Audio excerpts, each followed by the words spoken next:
In other news, here is more Israeli depravity, more Israeli insanity. The Israeli occupying force, Israeli occupying farts, fired near diplomatic delegation in Jenin, citing route breach. No injuries reported. Let's take a look. Forces have opened fire towards a diplomatic delegation in Jenin in the occupied West Bank.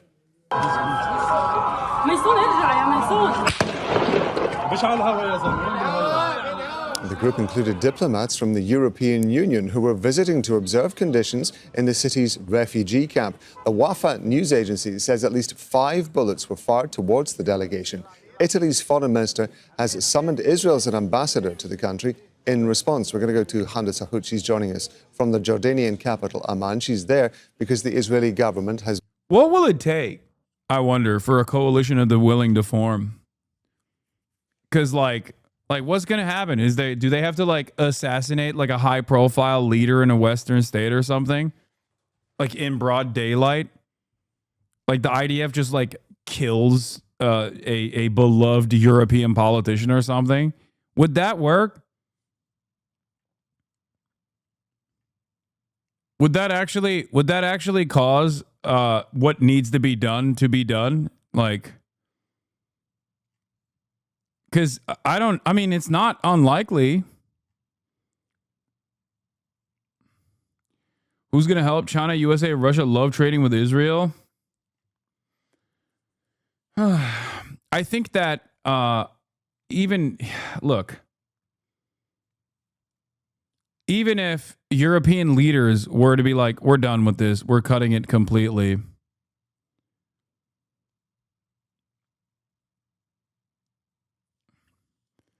Micheál was on Breaking Points a year ago saying how he doubted the rapes in Sde Taman happened. Then he became radicalized when the footage came out and he got the pro-rape riots. He calls it a genocide, but he posted your interview with Simone negatively. Simone Zimmerman? He posted negatively about my interview with Simone Zimmerman about Israelism, the documentary that she made about the efforts it takes to unbrainwash American Jews away from Zionism. That's crazy. Has banned Al Jazeera from reporting inside Israel and the occupied West Bank. Just give us a little idea of what has been happening in Jenin, what the EU delegation was tasked with when they were over there.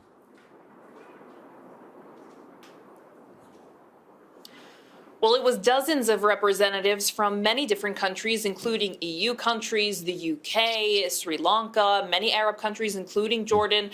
And essentially what they were there to do was kind of get a scope of the scale of destruction that's been caused by the Israeli military since their siege on Jenin began more than 4 months ago. So this delegation was walking through when Israeli forces fired shots. Now, the military says that these were shots that were fired in the air as warning shots, saying that while this was a coordinated visit, they did give the delegation a specific route to go on, and they're accusing the dozens of members who came to see Jenin of deviating from this route. However, the army is now saying, quote, that they regret any sort of... The Sri Lankan diplomat was like, let me take some notes.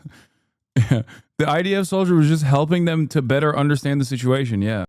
Was there a power outage? No, there wasn't a power outage. Okay, all right, here's where we're at. Okay, let's get back to this.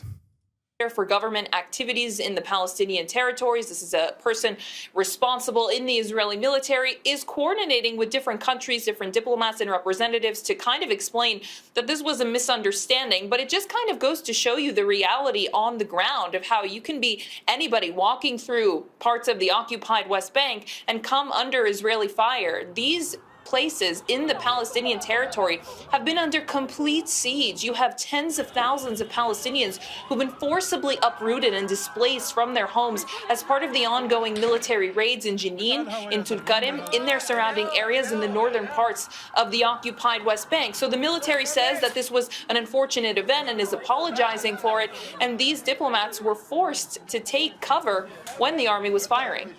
One would imagine that Israel is beginning to feel some sort of under diplomatic pressure as well. Italy's foreign minister summoning Israel's ambassador to the country in response to this happening. Of course, it was only 24 hours ago that the UK was summoning Israel's ambassador to the United Kingdom over the actions in Gaza.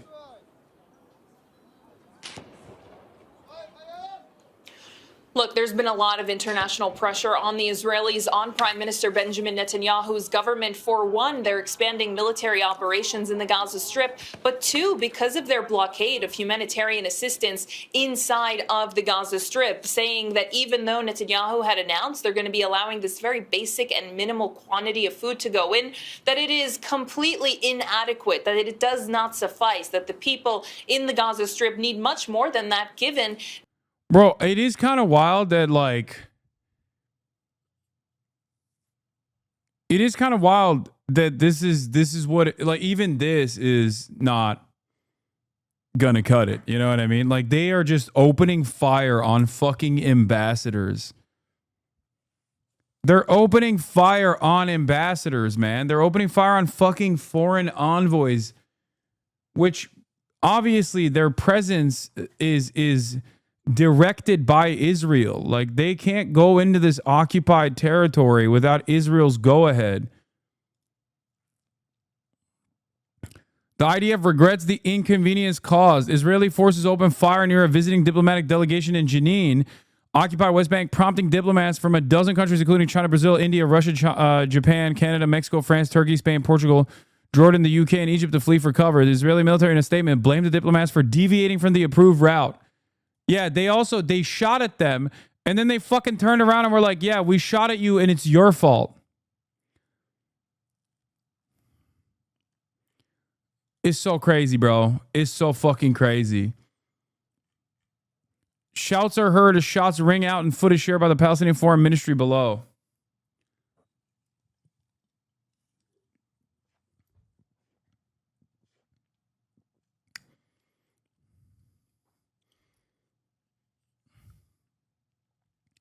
Isn't this like North Korea giving directed tours?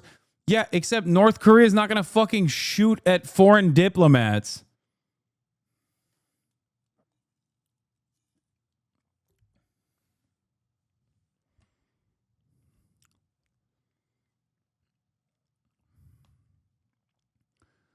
Like, understand the stupidity of the situation here.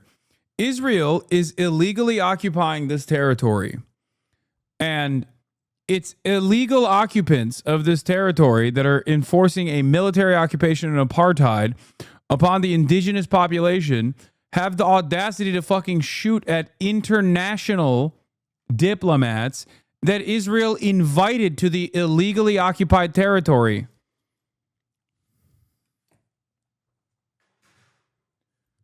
Like, recognize how fucking insane this is. It is a violent, terrorist, Nazi rogue state, dude. This only proves that they open fire on anyone anytime they get the chance. The idea that they're targeting Hamas is even more clearly a farcical, nonsensical narrative after this. Just like when they gunned down their own citizens escaping captivity, waving a white flag, or when they fucking killed the World Central Kitchen aid workers. They don't care. And they will not stop until they are forced to stop. Either it takes America and it's one fucking phone call that it seemingly can't get itself to fucking make, or a coalition of the willing, okay? Statement from Hamas. The government of the war criminal Netanyahu continues to use starvation as a weapon. The fascist occupation government is attempting to mislead international public opinion by claiming to bring humanitarian aid into the Strip, while using this false propaganda as a cover for perpetrating one of the most heinous crimes of starvation and extermination in modern times. We call on the international community to intensify its pressure campaign to halt these flagrant violations of international law, to take urgent action to end the war of extermination and the ongoing massacres against innocent civilians in Gaza, to lift the blockade, and to allow aid into Gaza without restriction or conditions.